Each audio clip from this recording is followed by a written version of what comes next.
Hello everyone, and welcome to RadioCSIRT English Edition, your daily appointment with cybersecurity news. I'm Mark Frederick Gomez, your French cybersecurity voice for today's threat landscape. It's Thursday, December 4, 2025. You're listening to episode 40, live from Paris, France. In today's headlines, geopolitics, Roskomnadzor blocks FaceTime and Snapchat in Russia, accusing these platforms of facilitating the coordination of terrorist and criminal acts. Vulnerability. Google patches 13 security flaws in Chrome. 4 are classified as high severity and require an immediate update. Governance. The first Fondation presents the results of the A4 program, designed to help national teams produce actionable operational intelligence. Tooling. A new surface scanner is released for React and Next.js environments, enabling the identification of vulnerable RSC endpoints prior to any exploitation. A new security tool, the Surface Scanner CVE 2025-55182, has been released to identify React Server components endpoints exposed in Next.js and React.js environments. This initiative addresses a major limitation of current proofs of concept. These often fail in production because bundlers like Webpack modify module identifiers during packaging, rendering static payloads ineffective and generating a false sense of security. Unlike classic exploits, this scanner adopts a surface detection approach. It does not attempt code execution, but validates the structural presence of the attack vector by checking 2 technical conditions: support for the text/X component protocol and acceptance of Next.js headers.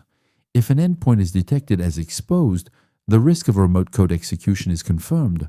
However, actual exploitation requires a complex step of mapping or fuzzing server-side module identifiers to locate vulnerable gadgets.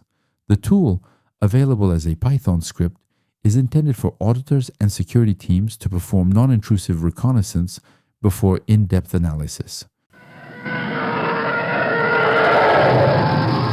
First Fondation piloted the Actioning Alerts and Advisories project, an initiative designed to solve a structural problem within CSIRTs, the difficulty of transforming technical intelligence into concrete strategic actions.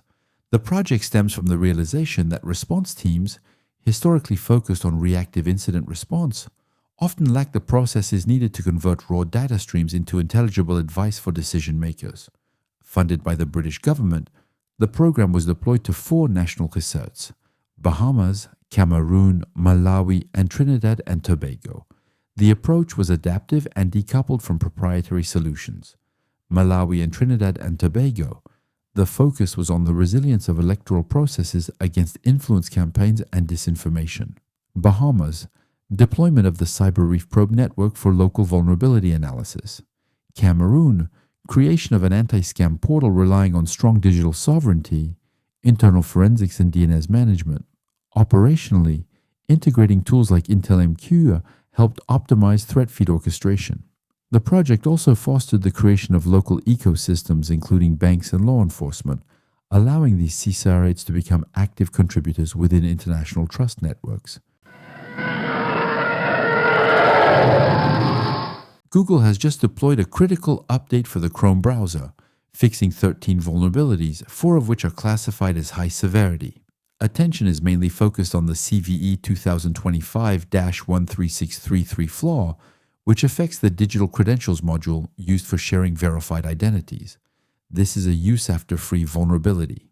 Concretely, this defect allows an attacker, having already compromised the rendering process via a trapped HTML page, to cause heap memory corruption. Although the rendering engine is isolated in a sandbox, this manipulation of memory pointers can allow the execution flow to be hijacked. The operational impact is major. Exploitation of this flaw directly targets the compromise of digital identities, the bypassing of passkeys, or the extraction of sensitive authentication data. To mitigate this risk, the update brings Chrome to version 143.0.7499.41 on Windows and macOS and 0.40 on Linux.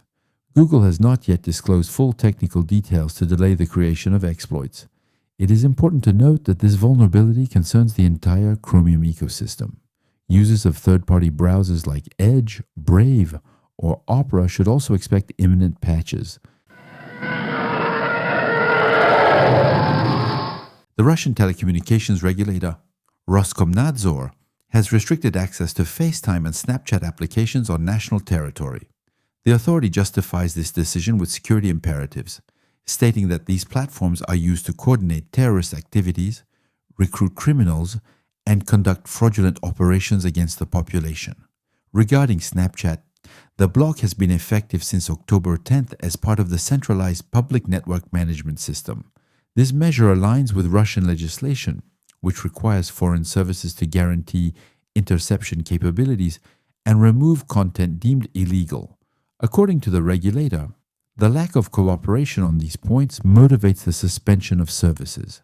This decision reinforces the communications control policy initiated in March 2023 when the use of Western messaging apps was banned for government institutions. For Russian users, these blocks further reduce the availability of encrypted communication channels, escaping state surveillance, favoring a forced switch to national solutions. At this time, neither Apple nor Snap have issued official comments. And that's the end of this Thursday episode from France. I hope it provided clear and useful information. If you are a new listener, feel free to subscribe to the RadioCSIRT podcast.